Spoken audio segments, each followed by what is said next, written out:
Panji sama Kak Arka udah sampai mana lagi tuh? Sepertinya mereka serius banget mencari sesuatu. Kak Panji lagi dalam misi apa sih? Kita punya tugas soalnya hari ini. Tugas kita itu ngecek areal perlintasan masyarakat dari kampung sana ke kebunnya. Katanya banyak banget ular.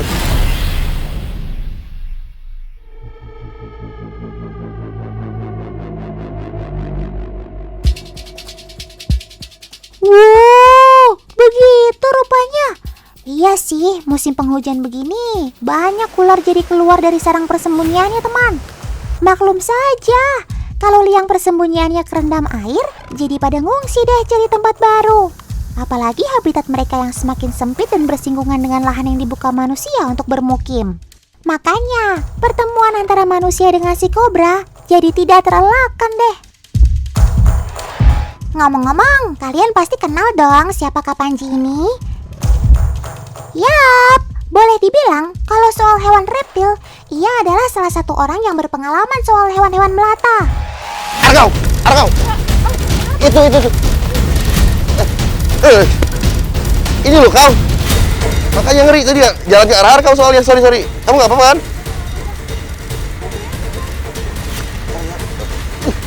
Ini kobranya kau. Bener ternyata laporannya. Pantesan. Nah, kita harus waspada sama semburannya juga loh. Kayak ini nih. Ternyata bener laporan dari masyarakat sekitar sini yang katanya lihat kobra hitam besar. Dan menangani ular itu harus menggunakan safety tools. Mengingat kobra ini adalah ular yang berbisa, mematikan, dan mereka tak segan untuk menggigit ketika mereka merasa terancam seperti ini. Nah, lihat. Untung aja semburan si kobranya nggak kena mata Kak Panji. Bicara tentang kobra, sudah pasti kemampuan menyemburkan bisanya harus diwaspadai. Taring pada kobra memiliki prinsip mirip seperti jarum suntik, teman. Dengan memompa tekanan udara, kobra mampu menyemburkan bisanya dan mengincar tepat pada sasaran. Tapi serangan ini sebetulnya bertujuan untuk mengusir atau melumpuhkan lawan. Kobra baru akan menggigit apabila dia sudah merasa sangat terdesak atau refleks akibat diserang secara tiba-tiba. Makanya, jalur setapak yang penuh daun kering seperti ini ditakutkan orang yang akan lewat tidak melihat keberadaan si kobra yang tersamar dengan sempurna. Kalau menginjak si kobra dan dia refleks menggigit, kan bisa sangat berbahaya. Kak Panji, tolong bantu pindahkan sobat hutan ini ke tempat lain yang jauh dari manusia ya, biar sama-sama tidak saling terganggu lagi.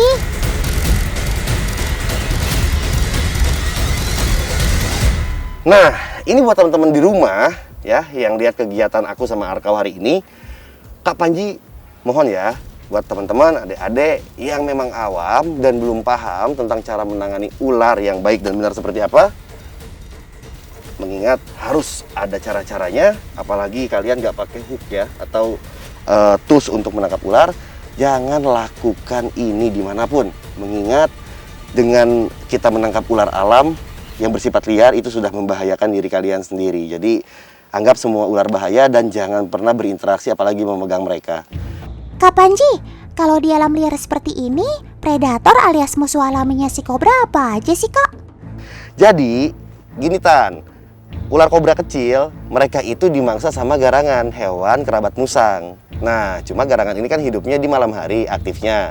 Jadi kalau siang nggak ada, makanya kebanyakan kobra keluar dan ditemukan masuk rumah itu kalau siang kan.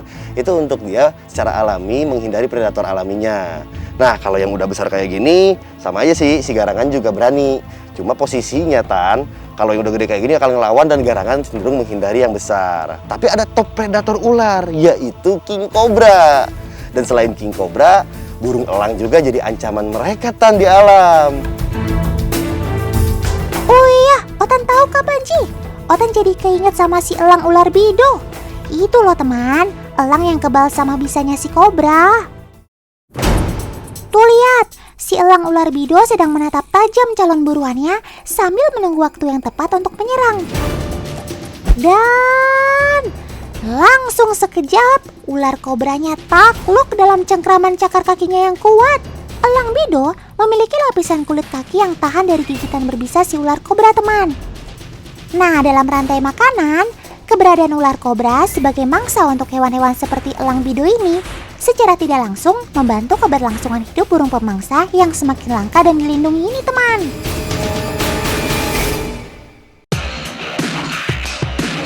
Seperti kata Kak Panji tadi, garangan ini juga musuh alami si kobra. Kemampuan tandingnya tak bisa diragukan. Tuh, si garangan bertemu dengan ular kobra. Waduh, gimana ini? Kan, garangannya udah mindik-mindik.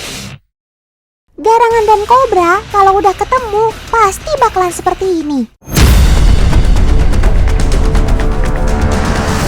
Nah lo, ularnya digigit. Wah.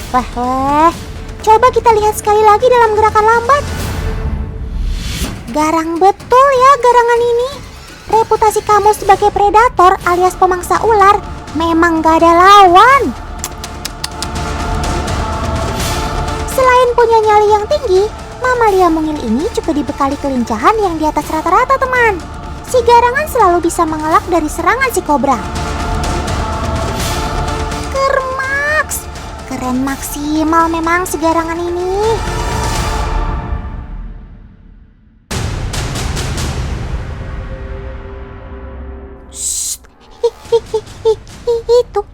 Itu ada yang lewat.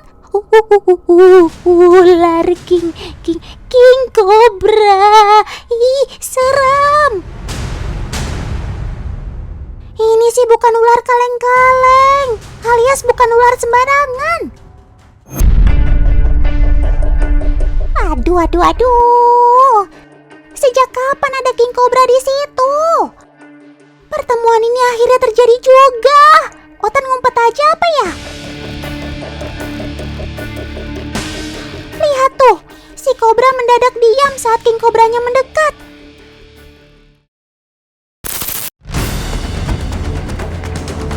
Astaga, kobranya digigit. Ya ampun, kobranya dimakan. Padahal Otan kira si kobranya akan memberikan perlawanan, minimal menyembur gitu. Tapi ini nggak ada perlawanan sama sekali. Saking menakutkannya kali ya.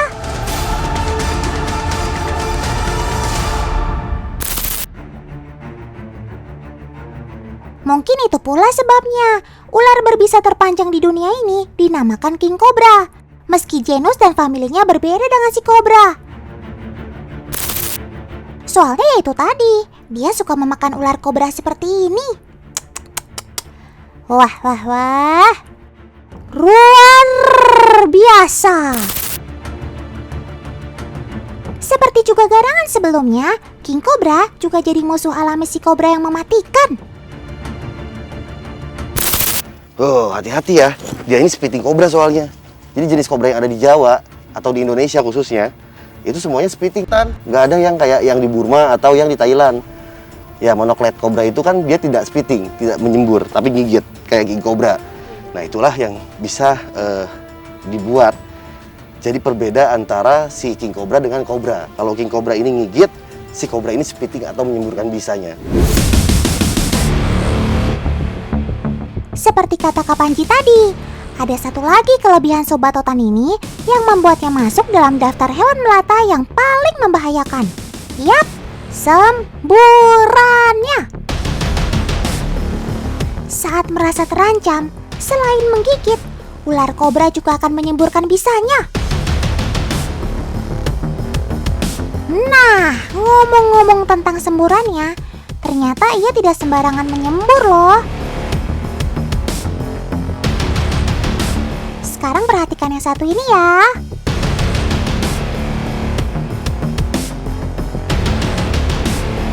Ayo, ada yang tahu nggak kenapa sobat Otan ini hanya sesekali menyemburkan bisanya? Padahal dari tadi dia sudah merasa terancam. Jadi, si ular sendok hanya akan menyemprotkan racunnya ketika ia melihat kepala, tepatnya bagian mata. Dia cukup pintar menentukan sasaran yang akan membuat lawannya lumpuh dengan menyemprotkan bisanya ke bagian mata.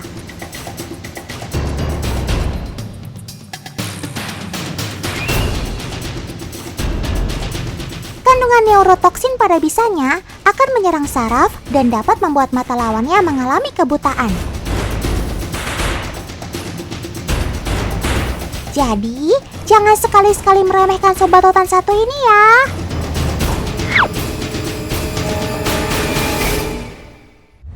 Tan, gimana kalau sekarang ini kobra kita pindahin ke tempat yang lebih aman? Di sini kan perlintasan masyarakat nih. Khawatir nih kalau misalkan nanti keinjek orang, tiba-tiba gigit kakinya kan lumayan. Setuju nggak, Tan? Setuju Kak Panji. Dengan dipindahkan ke tempat yang aman, ia bisa melanjutkan hidupnya dan berkembang biak dengan baik. Walau bagaimanapun juga, ular juga punya fungsi tersendiri di alam, sebagai bagian dari rantai makanan dan juga penyeimbang kesinambungan alam. Yeay! Terima kasih Kak Panji.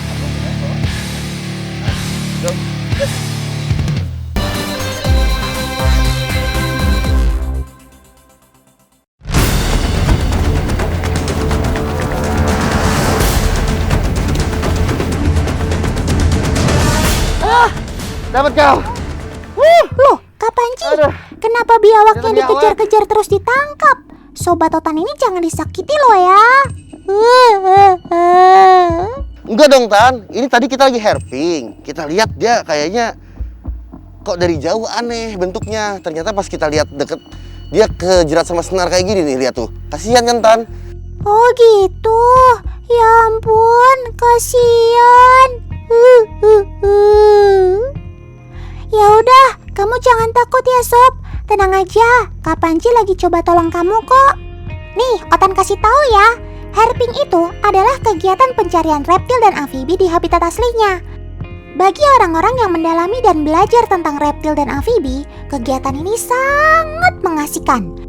Kita bisa mengenal sobat reptil dan juga amfibi lebih dekat dan secara langsung di alam. Aku ambil pisau dulu. Makanya kita mau cobain untuk bantu dia nih ngelepas senarnya, biar dia nanti kalau dia lagi dikejar predator atau dia mau nyari makan nggak susah lagi. Kayak gini kan, nih kasihan nih, tuh lihat, kejerat senar. Teman di rumah jangan buang sampah sembarangan ya. Sampah sekecil apapun ternyata bisa berdampak besar untuk makhluk hidup lain seperti sobat otan ini kan. Oh iya, ngomong-ngomong, teman di rumah ada yang inget nggak? Ini jenis biawaknya apa? Mumpung ada ahlinya nih. Kapan gantian yang ngasih tahu ya? Nah, ini adalah jenis biawak air, teman-teman, atau Varanus salvator. Biawak air ini merupakan jenis kadal kedua terbesar di bumi, ya. Jadi dia termasuk hewan yang harus dijaga kelestariannya, mengingat hewan ini indah sekali dan asli hewan dari Indonesia, teman-teman. Nah, salah satu biawak Asia terbesar yang kita harus banggakan setelah komodo. Jadi di dunia itu ada beberapa jenis kadal besar. Di antaranya adalah yang pertama itu naga komodo atau Varanus komodoensis. Yang kedua adalah jenis Varanus salvator atau biawak air Asia, yaitu ini. Yang ketiga itu adalah Varanus salvadori atau biawak salvadori yang berasal dari Papua. Oh iya, satu hal lagi nih. Sobat otan yang satu ini butuh waktu 9 bulan berada dalam cangkang telur hingga menetas, teman. Sejak masih bayi, naluri bertahan hidup dari hewan pemangsa ini sudah luar biasa. Tuh, ia langsung berlindung naik ke atas pohon dengan cepat. Sejak lahir, biawak harus mandiri karena tidak ada induk yang melindunginya dari ancaman musuh. Kak Panji, biawak itu kan sebetulnya hewan buas. Tapi teman otan kok ada yang bisa jinak dipelihara, Kak? Iya, Tan. Biawak itu memang golongan hewan liar dan buas.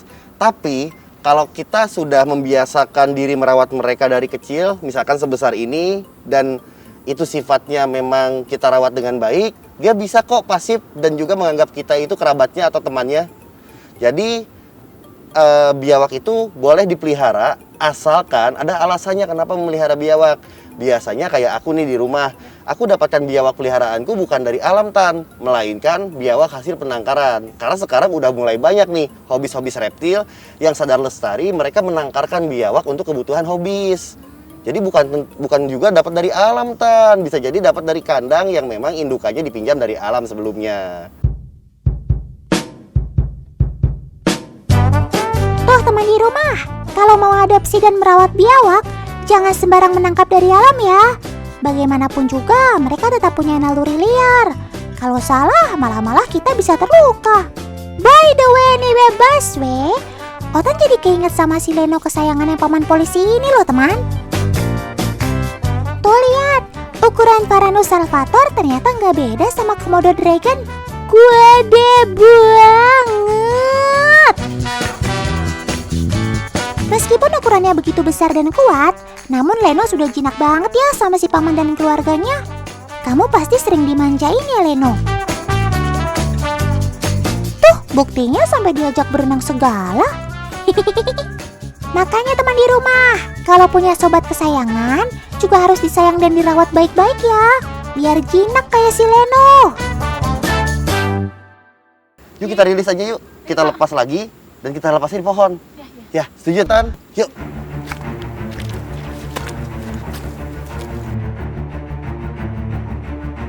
Hai, biawak kecil. Sampai jumpa lagi.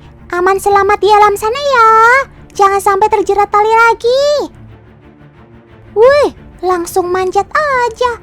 Mentang-mentang lagi senang berhasil lepas dan bebas.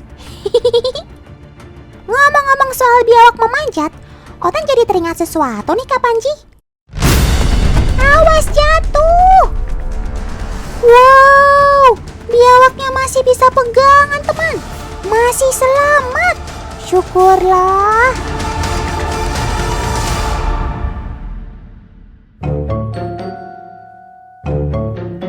Teman, perhatikan deh. Di puncak gini, ranting-ranting pohonnya jadi semakin kecil kan?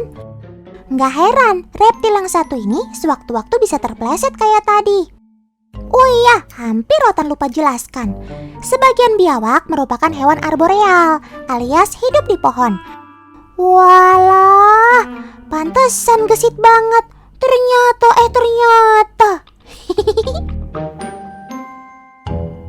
Tapi udahan yuk sob, turun yuk. Otan takut nih, ntar kamu jatuh beneran.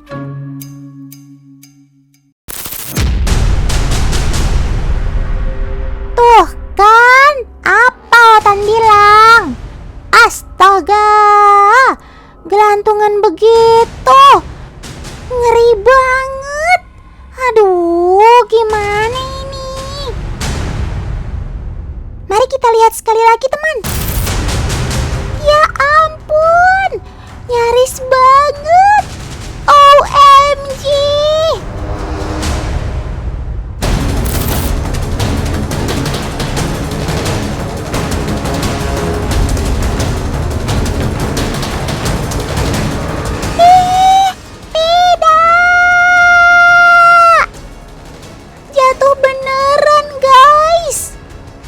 Tapi kayaknya biawak Papuanya masih selamat tuh. Syukurlah.